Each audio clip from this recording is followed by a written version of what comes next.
Hey, welcome back. Very few things are better than a good mashup, and boy, do we have a great combo for you today. That's basketball and Italian food. So first, we're going to be joined by Brackets for Good, a 501c3 charitable organization that helps local nonprofits through competitive online fundraising. Paul Poteet. Oh my Lord, is back too, and then we're also talking about Italian food, and you did that. See what you did? We'll also be joined by owner Iozzo Garden of Italy. Wow, this is a fantastic introduction. Look at that. And talk about their long-running history here in Indianapolis. And you should put that restaurant on the must-eat list and scratch this introduction out of your memory. All that and much more on The Edge today. Your audio and video source featuring Indianapolis tech trends, marketing industry champions, and business innovation. This is Edge of Indy. Broadcasting from Edge Media Studios. Let's get today's conversation started.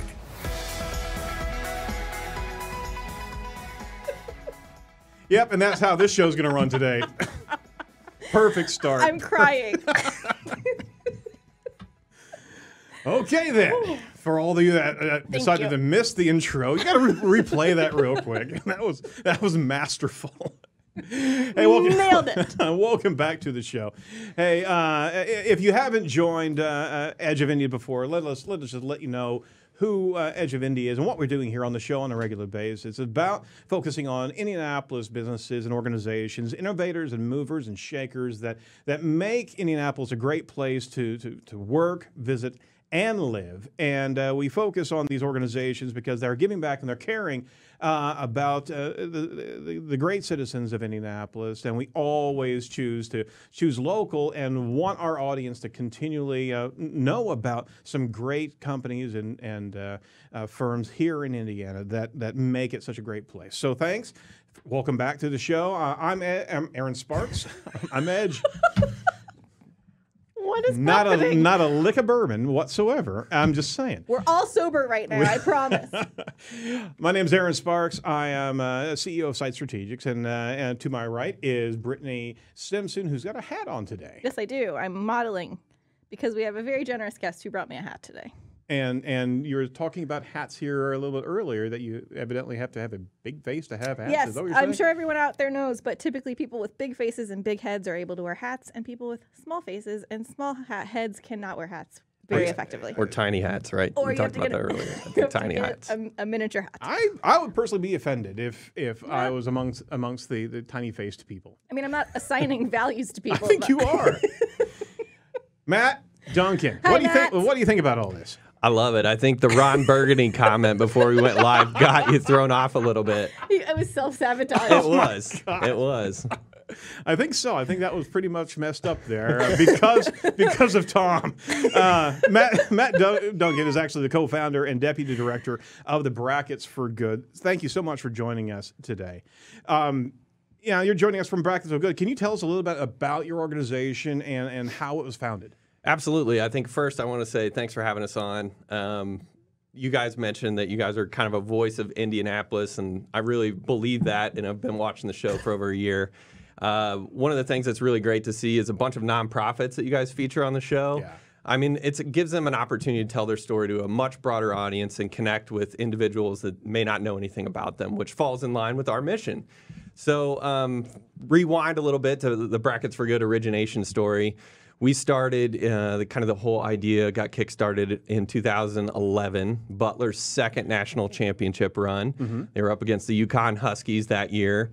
Myself and another Matt McIntyre, we were watching the game together, and our story was fueled with a little basketball, beer, and pizza. And we started talking about just watching the city of Indianapolis rally around Butler, and it happened on the national stage too. You started seeing people. That was a huge game. Absolutely, and it happened back-to-back years. So I saw that game. I saw a few of those games. You saw clips from the game.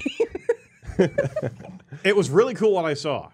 Awesome. Highlights work too, Yeah. right? ADD. I mean, that's about. I can't stay within. It happens. It happens to all of us, right?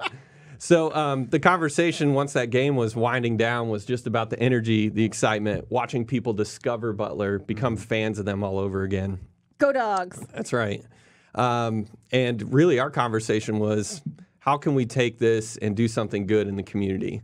So our original concept was, let's put together a pick'em tournament, and everyone fills out a college basketball pool come this time. You donate money, or at least I donate money, because I never even come close to getting any of the games right. And we said we would take that money and give it back to charity, and we started having the conversation of what organizations did we know about. And they were the organizations that could afford television commercials, billboard advertising, and we could only name 4 to 5 of them. We said there's a problem there, so we started doing some web searches. Where's the list of organizations? How can we find what exists in our own backyard that aligns with our values and our now kind of disposable income is becoming, young professionals and starting to get our feet established underneath of us. Yep. And we couldn't find that. So after a lot of meetings that featured a lot of pizza, we kind of settled on this concept of maybe we could put the focus back on the nonprofit organizations. We could have them fundraise to try and out-fundraise their opponent, where 1 point equals $1 donated on the site. Overall winner receives a cash prize donation from a title sponsor, and anyone, regardless of advancement, keeps whatever funds they raise throughout the tournament. So we started out in 2012 and begged, pleaded, somehow convinced 8 organizations to give it a try.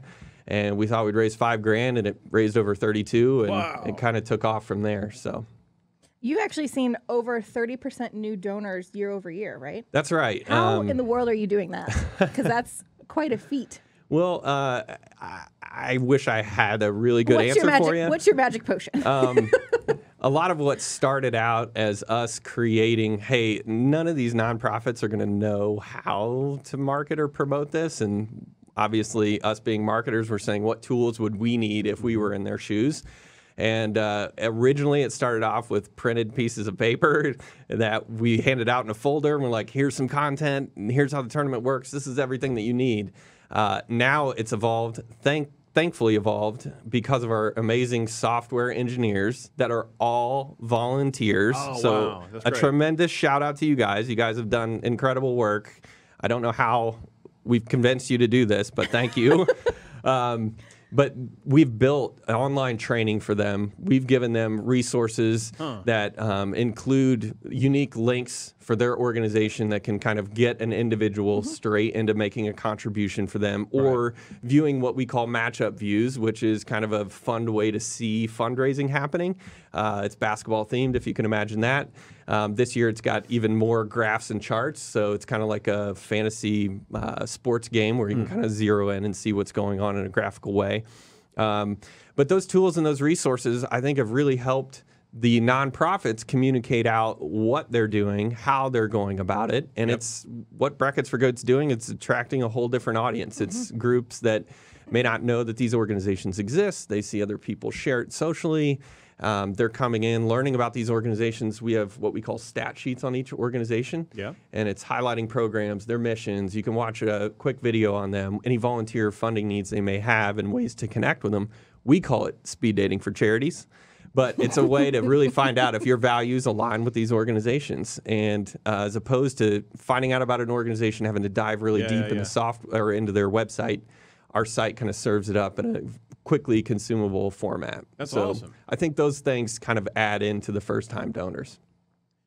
And you're delivering your content to the new media audience, right? Absolutely. And that's especially important for the millennial sect, but because they're diving in and they don't have time to do low-tech stuff. If you can deliver it to them where they're more comfortable. Exactly. Right? And we see a lot of mobile donations that come through, so the site's obviously responsive, as everything has to be these days.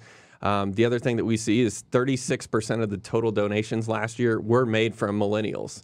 So we are attracting a younger demographic. See, we're not totally selfish. Well, and I wouldn't go so far as that. But. One of the things I think that's interesting is I went to an event not too long ago, and every fundraiser there was kind of bagging on millennials.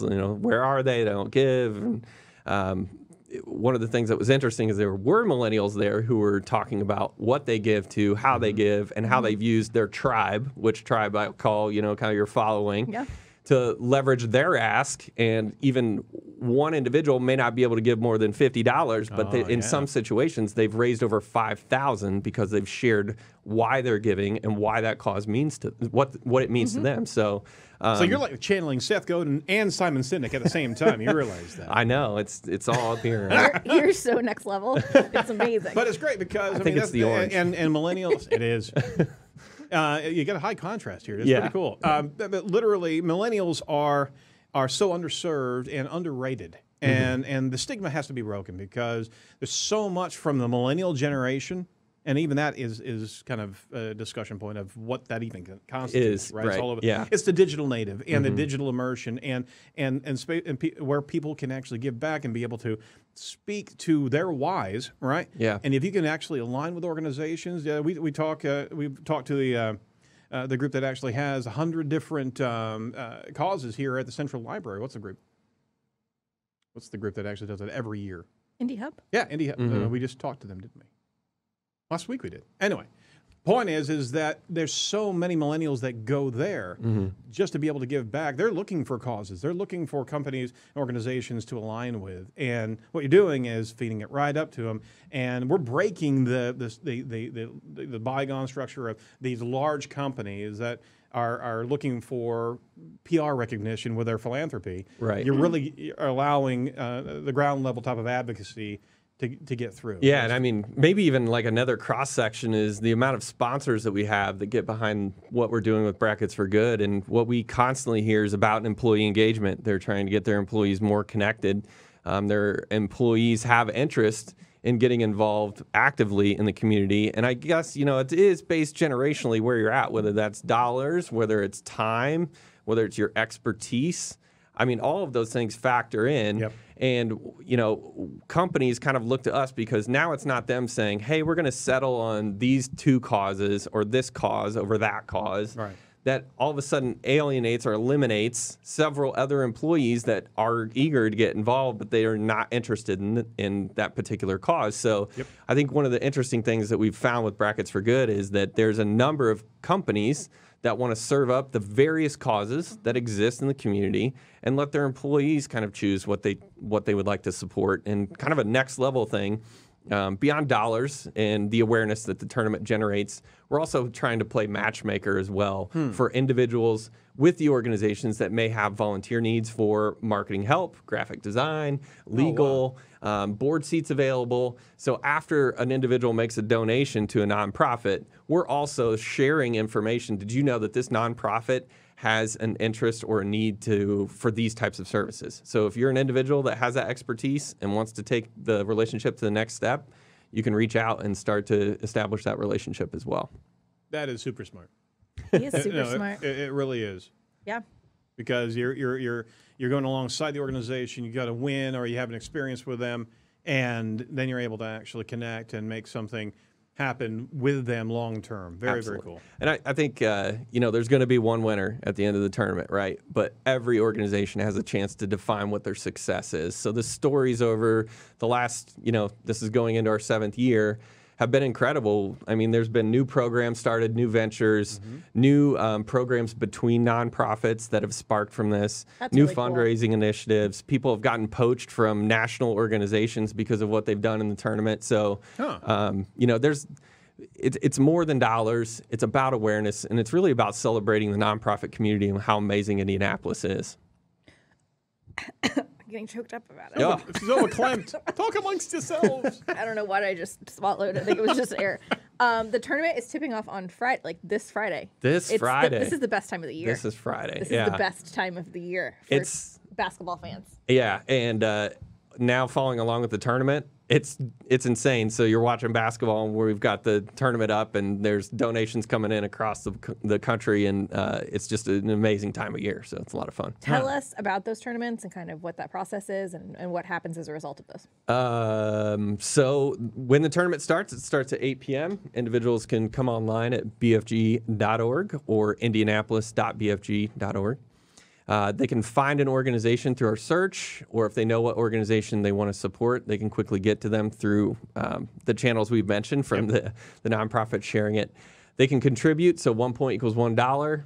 They make those donations. The organizations with the most points advances on to the next round. So the round lasts a week. Oh. So come Friday the 9th at 8 p.m., we're going to be closing out the first round and seeing who advances. Giddy up. That's right. Oh, it's awesome. It's not a basketball term. It's a general... Sports, yay, sports ball. Horses and everything. All right. So it's really important to reiterate. I can't bloody speak today. Reiterate. That everyone is a player in the brackets for good, and there's free money to donate in the tournament, right? That's right. One of the things that we do as well with some of our corporate sponsors, Lids being one of them, we like to display a lot of the information from the individual donors in something we call leaderboards, which is most philanthropic alum. Most philanthropic alum, I have to kind of make a point on. I'm an Indiana University graduate for the last 4 years in a row. We've been the most philanthropic alum. Nobody's even close. Good job by Hoosiers. you. Shots fired. Shots fired. That's right. That's right. But back to the story with Lids. So every donor profile that we have, that individuals have on bfg.org, once the individual completes all their donor information and saves that information, Lids will give you $5 free to donate to your favorite cause in the tournament. And there's a number of other companies that are also putting up additional cash that if you come in, learn about them, they will also support you through dollars. And we run our own contests as well. So right now there's a prediction contest that exists, and that's up and live and will be until Friday. And we're going to raffle off over $500 to give out to organizations that just complete the prediction contest. Is Lids a local company? Aren't they from Indiana? Or am I hallucinating that? They're absolutely a local company up in I Zionsville. thought that seemed... Really? Yeah. I don't know where they're located. I don't go that far north. Their but office is incredible. Is it? Oh, my gosh. Cool. Incredible. I love it. But I remember when they were Hat World. That's right. Long time ago. Hat World. And I remember the first office that they had. Just saying, I maybe did a little bit of website work for them a long time Hello, ago. Lids. Hello, Lids. So share some of the creative ways that nonprofits have used Brackets for Good to raise awareness and funds for their organizations. Give us some cool stories. There's a lot of them. Some of them tie in anniversaries. So maybe their 25th anniversary and they're saying score 5 for, or score 25 for us in the tournament. Others play off the sports theme in a big, big way. Cool. So one of the things that we introduced this year is a concept called Community Teammates. We actually introduced it last year in Indianapolis and it had an amazing impact. So it partners up a local charity with a local company to help them promotionally or financially in the tournament.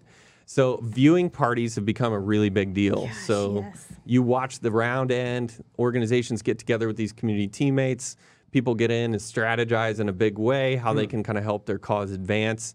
So we've seen a number of those things. Obviously some press too. So last year there was a ton of organizations that without our doing got online, got opportunities with the local media and shared their stories about what's going on.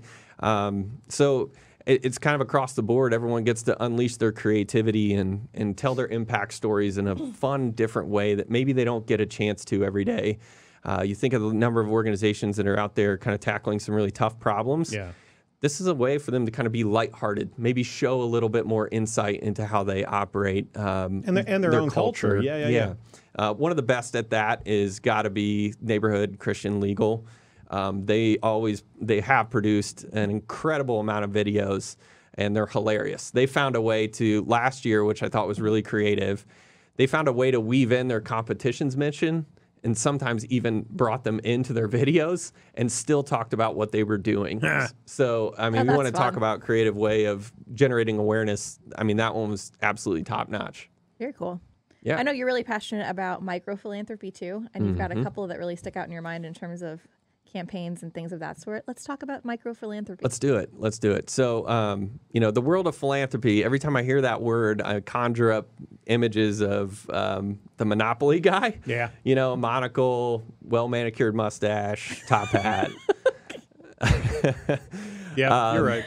And it feels very unattainable. It's alien to us, yeah. Absolutely. So one of the things we're trying to do is make Brackets for Good an on-ramp for philanthropy. And philanthropy is changing very rapidly with, GoFundMe and different platforms that are kind of coming to light that people can support individuals versus an organization. So it's kind of all over the board. And, a lot of things that nonprofits are coached on is make sure that you work with those donors that you already have. And that's certainly really smart. Cost of acquisition's huge. Nonprofits don't have a lot of time and resources.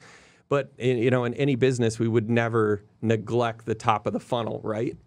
I think he's talking our marketing terms. It's like he's one of us right now. This is amazing.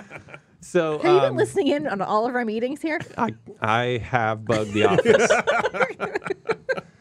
But it's okay, so have I. We're always listening. As a fun case study, last year, and I've done this every year, but last year it meant a lot more to me because I have a 3-year-old at the time. She's now 4. Oh. And I asked her, what organizations would you like to support? So we went to the cause category, and the moment I got to kids, I want to support kids. Naturally, her people. Yeah, absolutely. The tiny faces.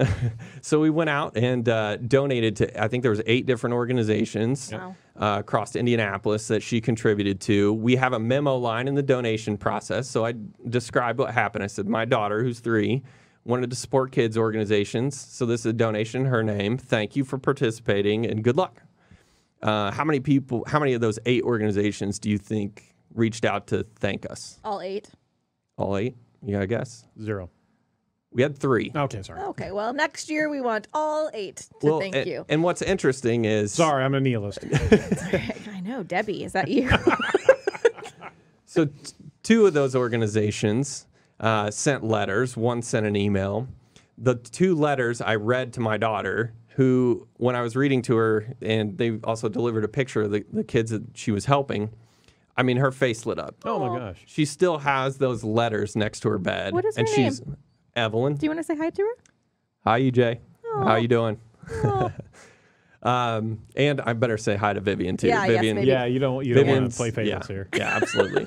They'll take your arm off. I will be in serious trouble if I didn't give that shout out. So what was interesting is she still has those by her bed, and the pictures as well, along with those letters. And I think to myself, if a 4-year-old's going to have that reaction, she doesn't even have buying power. Well, maybe she's got a little buying power in the household, but to adults who are looking to make a connection with an organization, I think what Brackets for Good has provided is that opportunity to kind of get involved at a micro-philanthropic level, right, where a smaller donation could mean very big outcomes for the organization and help a lot of people that maybe want to give but feel like they can't because they don't have the $500 or $5,000 to contribute at the time. So, but I think you're touching on something as well that is wholly underserved, is that to get into culture, the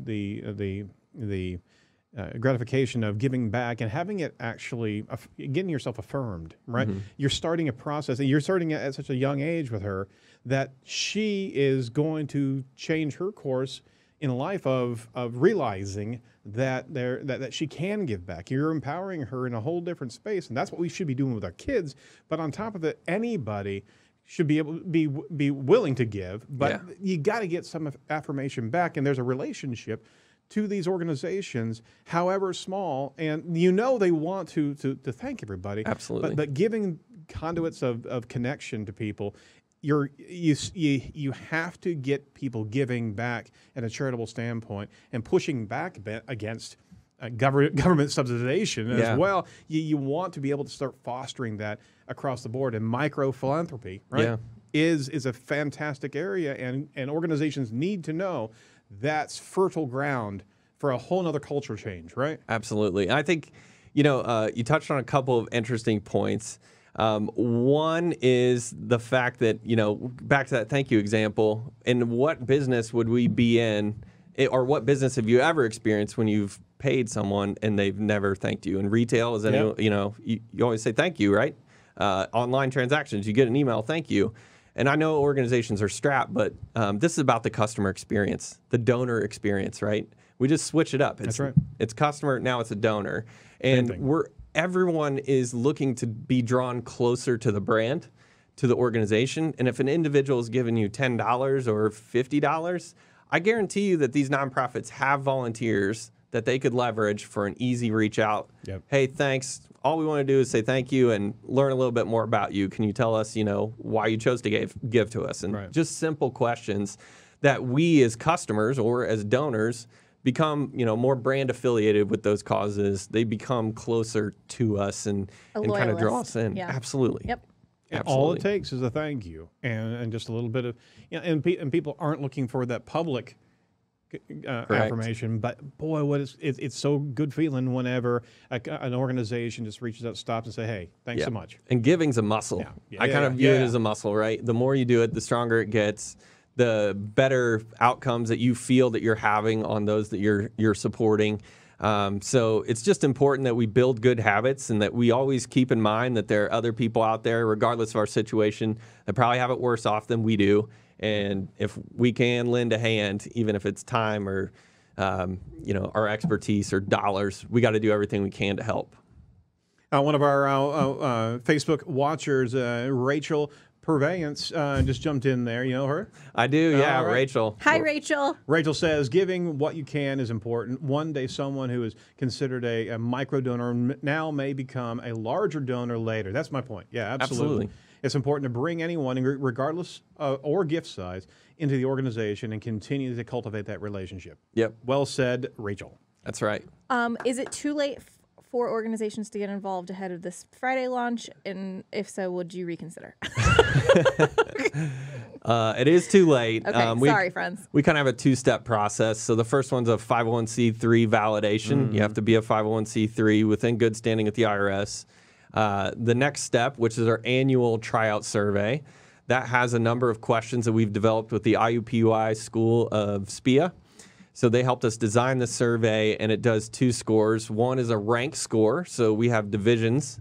The NCAA bracket has regions. So ours is based on the operating size and resources that each organizations have. So we have a Division I, Division II, Division III, and Division IV. That way, we don't have a big organization going up against a small one until they get to the philanthropic four round, not the Final Four. We call it the philanthropic four. That kind of rolls off your tongue there, doesn't it? It does. It feels good, right? Sounds good.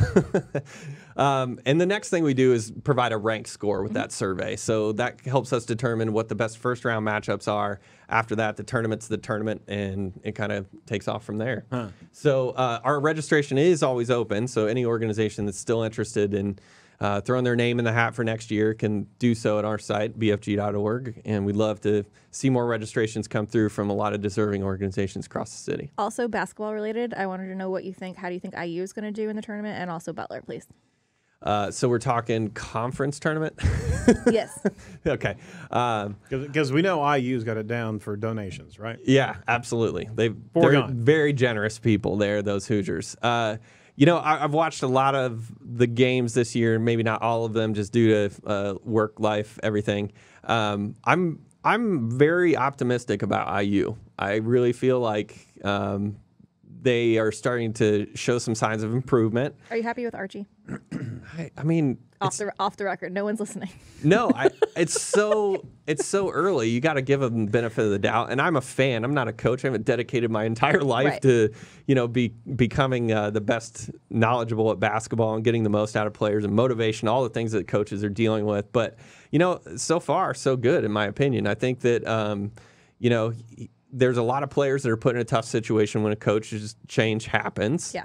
So you've got kids that maybe are trying to buy into a whole new system, and maybe the system doesn't fit them. And I think, what I saw defensively was amazing this year. So good. I'm super, super excited. And I think there's some good recruits coming in next year. I think, I would love to see a Purdue-IU matchup again because that rivalry is amazing. Yeah. And my wife went to Purdue, so anytime I get a chance to, really? Overthrow Purdue is a great time. Absolutely. But Purdue's incredible. It comes back to bite you, though, doesn't it? Yeah, I know. All the girls wear all Purdue stuff. It's horrible. It makes me sick. You need to get them little stripe pants. They do. They've got the candy stripes. Yeah, candy stripes. Yeah. So the dogs, I think the dogs are going to do well. The dogs have just established this culture we were talking about earlier that is just hard to not be a fan of. I mean, they play hard. You know what you're going to get every time. They're recruiting a certain type of player that's buying into the system before they even get on campus. So I don't know. I'm very envious of what Butler's built over the last couple of years. It's been fun to watch. I gotta be honest. As a IU Hoosier grad, Butler Bulldogs are for real and they're fun to watch. I agree. Also, as an IU grad, I agree. I have no idea what we're talking about right now. It's okay. We could get back to Ron Burgundy if you That's want. right. I'd rather not. That was still the best thing that's happened all day. This was a great interview. That opening, though, can't beat that. What else could fall out of my mouth? Matt, thank you so much. Thank you for the presents as Yes, well. Matt, thank you. Absolutely. Some really cool hats, and can our team actually jump in on this real quick if we could? Really cool donations. You want it on your hat and not on the hat that I have on my head? Oh, just zoom in on Brittany. My lord. Anyway, we want what are the proceeds that No one's go zooming. towards. Nobody's zooming. It's not. She's just vanning over here. It's not zooming. There we no, go. Hey, cool, okay, cool. well. So you can also get hats like this over at bfg.com, right? Say yes. There's a very limited supply. There might be some contests going on You have where to we email can Matt hand personally. them out. Yeah, hit me up. Cool. Because Aaron just said you're giving them away now. That's so. right. No, That's I'm right. not giving. I mean, for certain donations, you There could you go. probably get something like that. For Absolutely. $500, Matt will give you a hat. It's a hell of a hat, Matt. Sold. All right, so you can find out about Brackets for Good at bfg.com on Org. Twitter. .org. Org. It's typed org. I'm it says done. org. See? It's okay. Oh my lord, I'm so BFG. sorry. It'll redirect, so we're good. It's but on the screen. So why? bfg.org. Twitter, Brackets for Good. Facebook, Brackets for Good. Instagram, Brackets for Good. All check. Fantastic. It's almost like you're in marketing or something. Almost, right? Thank you, Matt. Thank you so much. Thank We're you, certainly guys. going to be You're cheering you awesome. guys on, and let us know if we can help you in any way possible to get the Absolutely. word out. And you're doing a fantastic job regarding just giving people the chance to be able to jump in and donate to their favorite causes. It's a valiant effort, and you guys are doing great. Bang up job on a regular basis. Well, thank you so much. And again, thank you guys for having an amazing podcast here. That's really giving opportunities for a lot of organizations and companies alike to connect with a lot of people. So I appreciate it. He called us media. Did you hear that? I am a media member. It's official. It's official now. I'm putting it on Count it. LinkedIn. All right. Well, I appreciate it, and we're certainly going to watch the brackets as they start off, and Sounds that is the 5th, right? That is the second. He was listening, I swear. I don't know what's wrong with me today. It's okay. I'll download you on all of this later. All right. Well, with that, I wanted to jump in and talk about an organization real quick that has an event coming up this Friday. That is the Addy Awards. If you're an advertiser, an advertising agency, more importantly, you got to be there March 2nd, 6:30 p.m.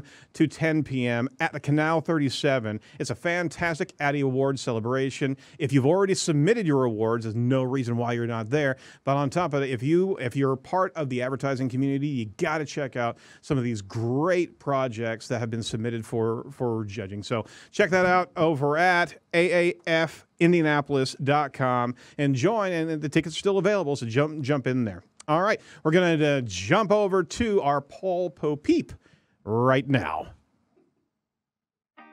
Real life, real stories. Let's see what's trending in Indianapolis. This is Paul Poteet on the Edge.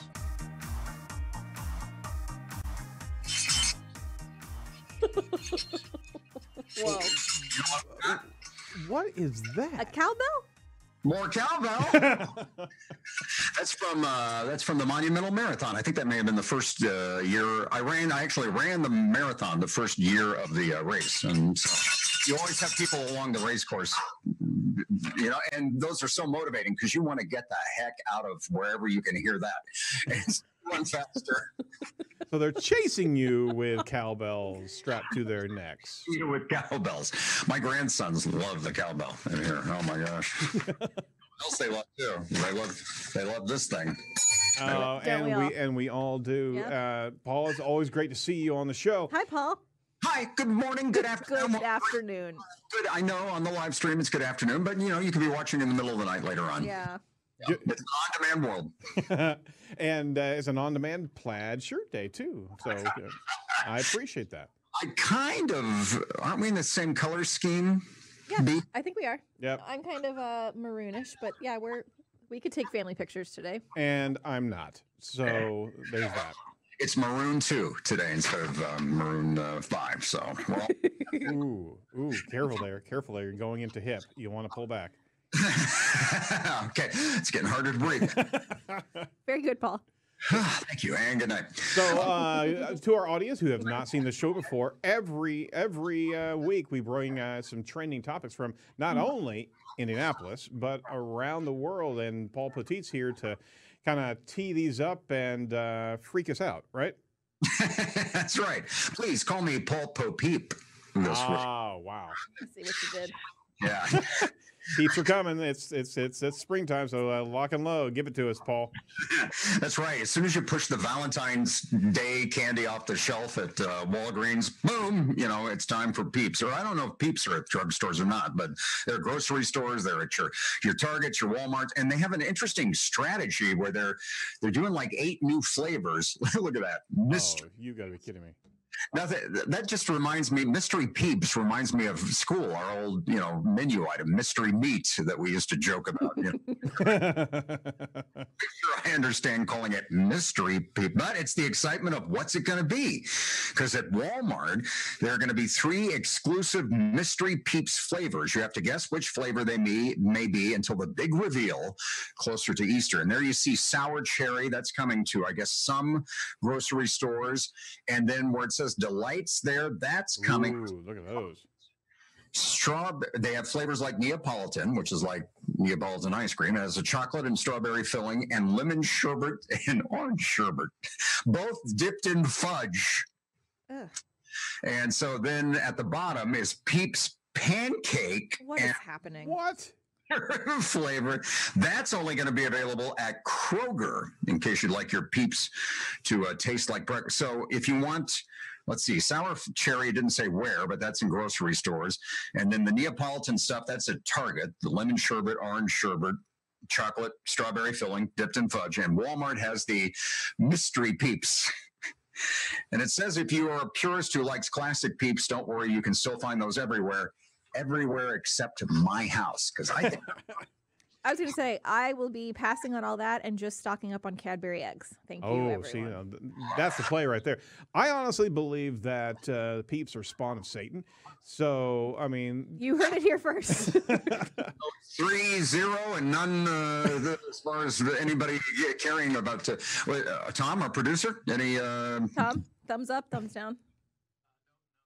Nope. It's a clean unanimous. It's just none of us will be plotting our shopping strategies, but they must be popular, right? Or I think really need to start a boycott of Peeps. That's right, but it's so difficult to keep track of what you're boycotting. I know. Well, there's a Peep plot that's amongst us. Into the blender too. Oh, there goes a telephone that's going to make a loud ringing noise that I can't stop for a few moments. So there was a time when I was in college, and I literally stocked up on end of the season for Peeps, and I put them in the freezer, and I ate them the whole next year. And I'm not sorry. I probably should do that again now. So is it because of your earlier Peeps experience that you have a sore spot for Peeps now? It's kind of like if you drink a bottle of Jack, I just you'll never drink it again. Know that I ever really liked I never really liked it. You're like a smoker who's quit and now preaches to other people. So you're like an ex-peep. I mean, you're on the anti-peep, Peeps Anonymous. You're on the anti-peep bandwagon there. Yeah, well. She demands that her coworkers stand at least 6 feet away from the entrance to the building if they're going to eat a peep. Excuse me, can you take that rack of Peeps away from me? Please, you don't know what you're doing. I'm triggered. Well, I'm going to pop. To each his own peep. That's what I say. If you like them, you got to. Maybe they don't sell. Maybe they're not selling as well as they used to, and that's why they're mixing it up with the new flavors too. They're trying to do what Oreos has done very, very well, and they got to stay in their lane, right? That's what I always say. Stay in your lane. Oh. All right. Now we talked about, we touched on briefly the workplace there and being triggered and smoking things like that. So here's a new survey. 49% of human resource managers know within the first 5 minutes if you're going to get that job, which is isn't that pretty much what we all assume? Don't you think so too? I think it's even higher than that. My dad is a VP of HR, has been my whole life, and I think he knows within like the first 90 seconds, like just you're in or you're out. you know right away. So, Hi, Dad. But I mean, boy, that's a tough thing, though. I mean, literally, it's all about judgments, right? And you're not really learning anything. You just you're body language is very important. The biggest single mistake: failing to make eye contact. Yeah. And then failing to smile is behind that, and then playing with something on the table. How about that? Excuse me, I brought my building blocks. I'm just gonna fiddle with my Play-Doh. Go on, talk. Yeah, absolute deal breakers. Getting caught lying is the biggest error, depending on what line of work you're going into, but that's another story. Followed by answering a cell phone or a text. Oh, that kills me. Thinking. People don't do what? Yeah, they do. People do that? Excuse me, hold on. I gotta take this call. This You're interviewing. I'm getting a better offer. And then they also they also talked about just some of the weirdest things that have happened. I love this. A candidate asked for a cocktail. a candidate asked to taste the interviewer's coffee. What? Oh, that's just freaky. What? Here, can I have some of that? Candidate came to interview wearing slippers. Candidate wore a Darth Vader outfit to Absolutely. Hired on the spot if you're coming to see Aaron. If you're interviewing like Disney World or Universal, sure, I guess. But if you're trying to be the next accountant, I mean, at the place. Candidate spent a lot of time quoting Dwight D. Eisenhower, which had nothing to do with the position he was interviewing for. Hey, it shows passion. What is wrong with people, honestly? Here's one that offered the interviewers pumpkins and said they transfer good energy. Oh my gosh, look at this. The candidate leaned far forward with his head down during the first 5 minutes of the interview. Like he was seasick or something? Yeah. How are you going to make eye contact if your head's down? Duck and cover. I don't understand. What is happening? What's about to happen? Candidate pulled out a bag of drugs with his keys. Oh, jeez. And think, these are people on their best behavior probably, too. Oh, that's oregano. I was going to make Oh my God. today. Oh, that is too damn funny. Jeez. Candidate broke out in song in the middle of the interview. I gotta be me. I gotta be me. Little Ethel Merman at the job interview would be fantastic. Oh my gosh. So don't do any of that stuff, okay? And we'll leave you with item number 3, not to pick on millennials. Let's see, who here is the youngest among the people on this show? And the prettiest. Well, now people may be confused. Exactly. I mean, we've been competing in beard land for a while, Paul. But I mean, evidently there's a new factor here that we have to contend with. One of us is closer to being a millennial than the other one. I think so. One of us may have some really bad breath then, too. Research commissioned by the oral care startup Hello Products found that only 30% of millennials brush their teeth. Oh, damn it, millennials. Just damn it. That's the final straw. Thinking of the 2,000 Americans surveyed, and this is people just answering it. You would think they would lie to make themselves look better, but only 30% brush their teeth just once a day. 62% said they were too afraid to visit the dentist. Come on, millennials. Pull it together, friends. I expect more out of you. Oh my That's just filthy. I'm sorry. That's just it is disgusting. Even just once a day, not forget twice a day or what. So what now? Do employers who employ millennials have to have an oral hygiene In your day? handbook? Yeah, Put it in your handbook. Yeah, Must brush absolutely. teeth every day before work. We're gonna have a little sensor before you walk in the door to make sure that you are clean. Well, when you're checking out their handshake and their eye contact, you should lean in close then too, just to, No friggin' way. Not They may have a peep stuck in their mouth. Not for $1 million.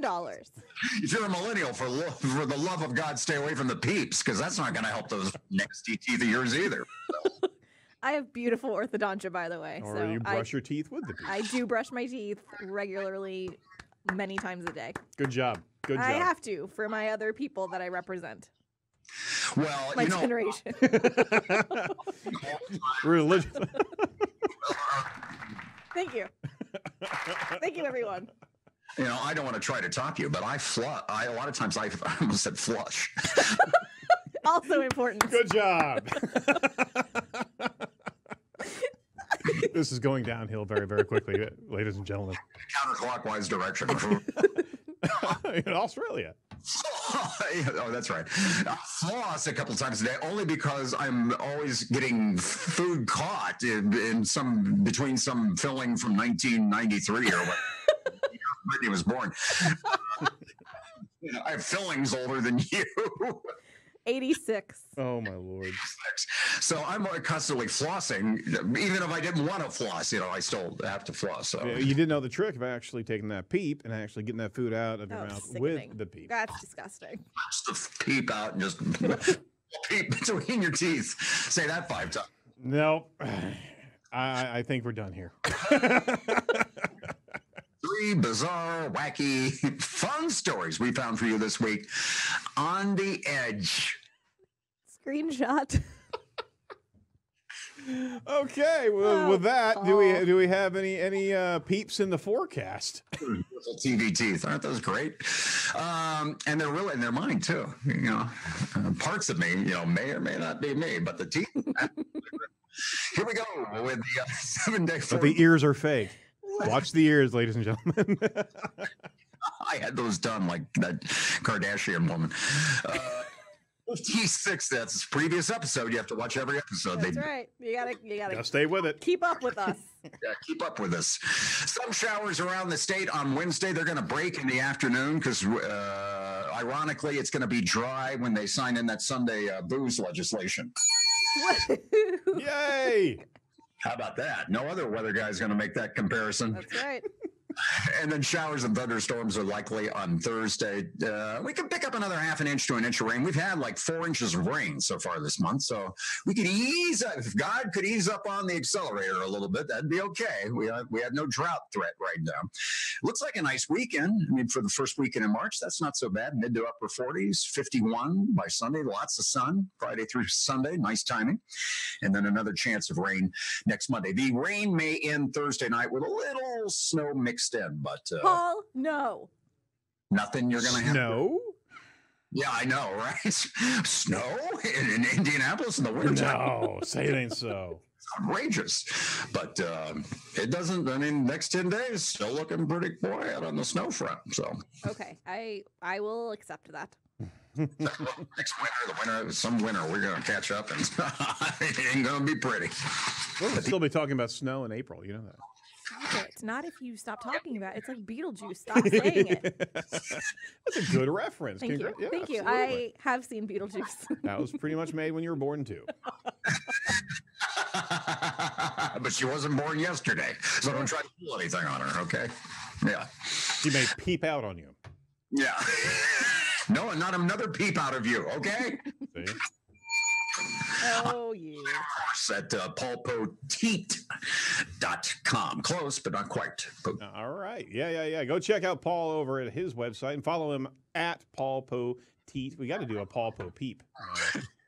I have a Photoshop that I'll roll out, I'm sure, again this year just before Easter that has it has the letters altered in the packaging, so it looks like Paul Po Peeps. So I've tried to think of everything.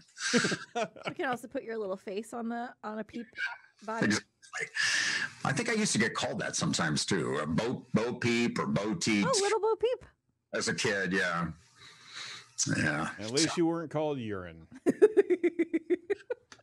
Oh, wow. I would have never thought of that. But Well, my second grade teacher did. now I can't get it out of my head. Yeah, but what's she up to these days? I don't know. I'm gonna find Mrs. Stapleton and just. Oh yeah. The scars. The trauma. Wow. Wow. Yeah. Good for you. You know, if it hurts, talk about it. Oh, yeah, well, evidently I'm going to broadcast it too. If you do anything to her, you're in the right. So Probably going to have to edit this in post. All right. Well, Paul, thanks so much. And we will talk to you on the bounce back of Edge of Indy. Just call me PP. Talk to you later.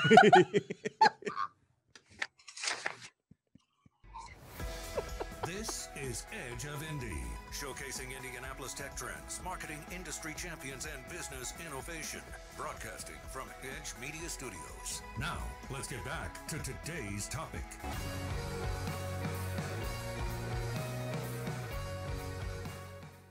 Iozzo's Garden of Italy. It's not that difficult to say.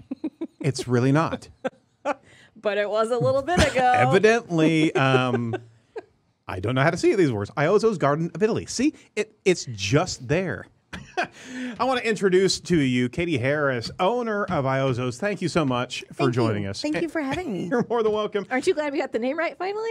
Well, it's a common thing that happens. I have to explain the name almost every day. People come in. How do you say the last name? So every day. But do they botch it up like I did? But do they mess up the word Italy? Can't go wrong with Italy. Oh, evidently, Sparks can. Well, best part of the day. Well, here there's a pretty great backstory to Iozzo's. You care to share it with us? Sure. No, I'd be happy to. So Iozzo's Garden of Italy was originally opened by my great-grandfather Santora, my grandfather Dominic, and my great-uncle Vincent. It sat where the Hyatt Hotel currently sits downtown today, 32, 34, 36 South Illinois Street. And in the 1930s, it was the largest restaurant in the Midwest. Their dining room sat 500 guests, and then they had a banquet room that sat an additional 350. Holy moly. Absolutely. So when you went to dine in Indianapolis in the 30s, you went to Iozzo's Garden of Italy. They had dinner and dancing on the weekends. They had vaudeville acts touring through. We have some really fun stories. Through the Prohibition, they used to have false steps where they used to keep cask of whiskey and wine. And if you were a friend of the family, you were presented with a Fred Iozzo OK card, and you would lay that down, and in your teacup, they would bring you either red wine or whiskey, which is kind of fun. Those I dig are that. my kind of people. That's pretty cool. So those are some really Are fun you carrying on stories. that tradition? That would be awesome. Unfortunately not, but we do have a VIP membership program, which is kind of a But do fun you have a card as well. VIP membership program? Well, family. Yes, yeah, so. And then there's a pretty dramatic story that is not often told outside of the restaurant. Outside of the restaurant, But I hear no. you might be willing to tell us. I'd today. be happy to today. So the business was going extremely well. And then one evening of October of 1940, my grandfather Dominic was tending bar, and his sister Mary was sitting up at the end of the bar finishing up her serving shift. A couple of gentlemen come into the restaurant and sit up at the bar and order a few cocktails. Not a big deal. Well, at some point in the evening, they began making passes towards my great Aunt Mary. Well, my grandfather didn't like that too much and said, gentlemen, if we can finish up and Move get on. out. Wrap it up, You sirs. don't have to go home, but you got to get out of here. Sort of thing. So they began, they said no. So they began arguing with my grandfather. The argument turned into a brawl. At one point, the brawl was a complete commotion. And so my great-grandfather, who's in the office, hears what's going on. And so he comes out and sees what's going on. And was like, oh, they're going to kill my son. So he goes back into the office and grabs his gun. Oh. Yeah, he did. And at this point, he comes back out, and then one of the gentlemen is on top of my grandfather, strangling him. So my great-grandfather shoots the gentleman who's on top of my great-grandfather. Well, the bullet passes through this gentleman and lands in my grandfather's spleen. Oh. My great-grandfather freaks out, runs, goes, throws the gun in the dumpster, and was like, oh my gosh, I just shot my son. And so they call the police, they call the ambulance, and if you weren't taken to the hospital, you were taken down to the police station for questioning. Yeah. Well, nobody knows what happened. Everybody had a different version of the story. And unfortunately, that night, the gentleman passed away who the bullet passed through. And so the police charged my grandfather and my great-grandfather with murder. During the discovery process, they dropped the charge against my grandfather, but the charge against my great-grandfather still stood and went to trial in January of 1941. Extremely hostile time to be an Italian American, everything going on in Chicago, Right. overseas. Right. And they wanted to make an example of we're not going to stand for this violence in the state of Indiana and the city of Indianapolis. So the courts and the paper kind of labeled it as the sensational trial of Fred S. Iozzo. And my great-grandfather was eventually convicted, but convicted of involuntary manslaughter, sentenced to prison, didn't spend any time behind bars, became the personal chef of the warden the day he got there, and was released about 18 months later. But part of the sentencing was the family was never able to get our tavern license, our liquor license back. Right. So they were never able to reopen the restaurant. Well, was that official, or they just kind of never allowed it to come through? I think never allowed it to come through, and then just, the family all just red kind tape of, it was one of those things. They were so heartbroken and so embarrassed about what had happened. They didn't want to reopen the restaurant. Well, 70 years later, with the help of some family and friends and the permission of my grandmother, who was still alive at the time, we decided to give it a go again and opened it at 946 South Meridian Street. And in August of 2009, opened with the same spaghetti and meatball recipes that we were serving in the 1930s. Katie, that's freaking awesome.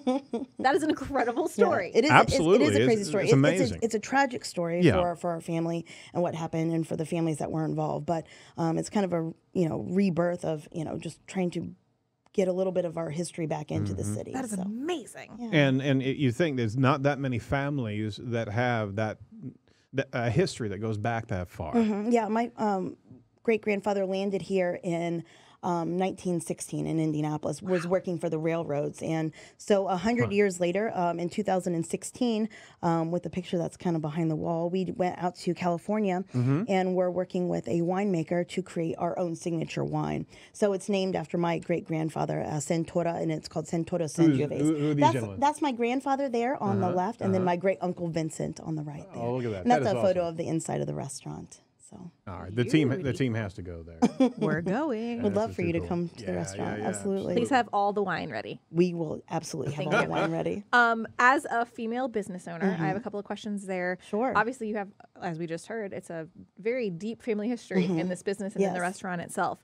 Tell us a little bit more about your experience and your journey as a female business owner here in Indy. Okay, because I sure. love hearing Yeah. each unique perspective. Every time we have somebody on here, I want to hear what's your journey been like, and why have you stayed in Indy? Sure. 'Cause you could Yeah. be anywhere. Yeah, no, I was born and raised in Indianapolis. I went to Roncalli and then got my undergrad at Ball State University in a corporate finance degree, and then moved back downtown and worked in a high-rise building in a finance department for a few years. And opportunity presented itself to get into the restaurant business, and hospitality has always been a big thing in my family. I worked as a hostess at a restaurant growing up and things like that, and just kind of getting back into our family history, and it wasn't a set thing. The building kind of found me. Just happened, huh? It did, and I think this is exactly what I'm supposed to be doing. I'm passionate about it. I love what I do every single day. And, I get to share my life and my family's history with the city of Indianapolis, as well as meatballs and wine. And I get to work with a lot of my family members, which is an amazing thing. And I feel honored that I get to be ahead of it, so be in charge of it. So. Good for you. That's cool. And you there's a lot of restaurants. There's a continual growth of new fledgling restaurants that are coming along. And there is this kind of thermal layer of restaurants that either they unfortunately kind of flame out very, very quickly because maybe they weren't wired for food and beverage, because that is a discipline unto itself that if you don't know it, if you've not even experienced inside of restaurant management, right, you just have no idea what the stresses the are. day-to-days, the ins and outs. Every day something is breaking. But I think that's with every business where there's always trials and tribulations every single day. You never know what you're going to be walking into. Sure. You have a basic idea and a plan of how the day is going to go, but something is going to pop up. And if you're just passionate about it and you have a great team behind you, Right. I think that hard work and dedication pays off. To continue, you're also demonstrating something to the rest of those restaurateurs that they need to plug into the community and not just give up if something doesn't really work right, because you can bring your family into it. You can actually set up a legacy. Make roots. Roots, absolutely. And that's really, whenever you start giving back to the community and you have those type of relationships, and we've had a number of restaurateurs that is their key factor of success. If they can actually connect with the community they serve, right? Yeah. Then they're there forever. I love Indianapolis. I love being here. Like I said, I was born and raised, and you said you could go anywhere, but my family, the story wouldn't work in Columbus, Ohio. No.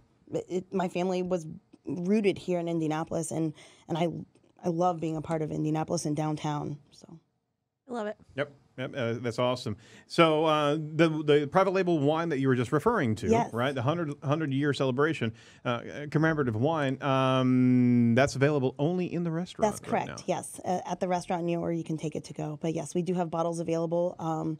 And this will be the only vintage of the Sangiovese that we have. This past year, we went out again and made a new vintage called Dominic's The Incident after my grandfather. Oh, wow. And it's a Zinfandel Cab blend, but this will be the one and only Sangiovese. That's so. a good one. Mm-hmm. It's one of the ones that I like. Absolutely. Absolutely. So jump into the menu for a little bit. Oh, sure, because absolutely. obviously Yeah.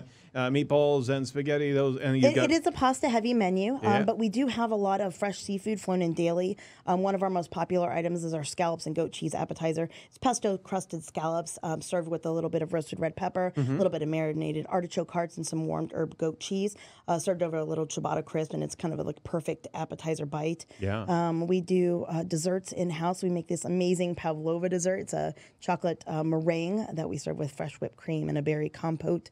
We also have traditional Italian desserts such as tiramisu and cannolis. Cannolis, yes. Oh my gosh, and they're Katie. mini cannolis, so it's like 1 or 2 perfect bites. It's, Or 9. yeah, we serve. They come in sets of 4, so you're good. Perfect. Oh, I'll wow. take 2.5 I'll and take I'll a eat them. flight of cannolis, please. And then what about your chicken parm? Because that's like my favorite thing. That's chicken parm right there. No, that's not. That's the chicken piccata. The piccata, yeah. Yeah, no. So chicken parm is one of those dishes that I love. It's kind of my comfort food. Yeah.